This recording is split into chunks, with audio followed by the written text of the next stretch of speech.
Hello mga kakabsat! For today's video mga kakabsat, samahan nyo akong magbuhay prinsesa! Ay na! Pasintabi na rin mga kakabsat sa aking itsura kasi kagigising ko nga! At syempre mga kakabsat, dahil kagigising ko dito tayo magtupi ng higaan, ganon! Nakasanayan ko na talaga mga kakabsat magtupi bago ako bumangon ng higaan! Amazing! At napalinis pa nga ako dito mga kakabsat kasi medyo maalikabok na ang aming bed. Tuwang-tuwa naman ako kay Taylor dito mga kakabsat dahil nandyan lang siya at nakabantay sa akin habang naglilinis. O, diba?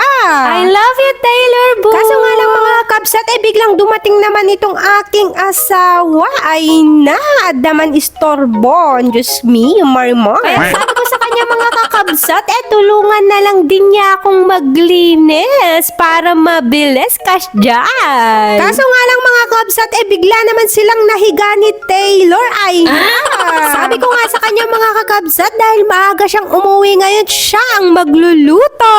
Charis! Pero sa totoo lang mga kakabsat, masarap talagang mag-adobo ang aking mister. Kaya siya talaga ang pinagluto ko for today's video. Cash dyan. Ewan ko ba mga kakabsat, pag ako kasi nagluluto, nawawalan talaga ako ng ganang kumain. Ay na, nagarten ayan. Kaya madalas mga kakabsat, pag ako ang nagluluto, hindi ko talaga siya tinitikman. Nag-aadobo ang aking asawa mga kakabsat, meron talagang red pepper, tapos inuuna niya talagang iprito yung patatas. Kasjay, ladoan muna. Saktong-sakto nga mga kakabsat, after kong maligo, luto na pala ang adobo. Kain po tayo!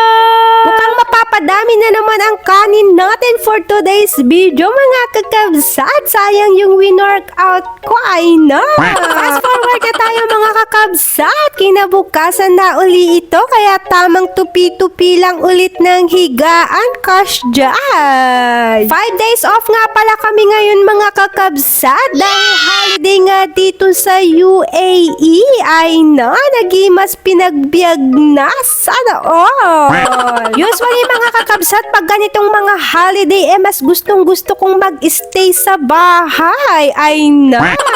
Ganun talaga ata mga kakabsat ang mindset pag tumatanda na. Ay na. Apo ayan. Magpaiso mga kakabsat. Ganun ata talaga pag tumatanda na. Tulog is life na lang talaga.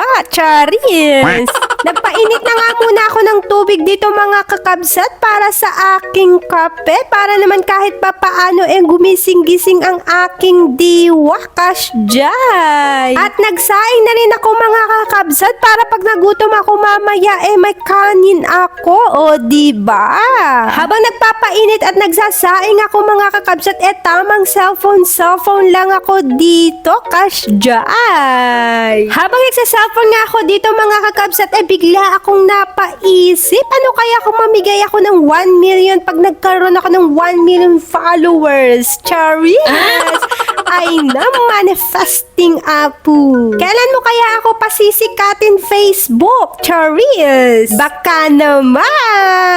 Anyway, hanggang sa muli mga kakabsat! Bye! Mwah!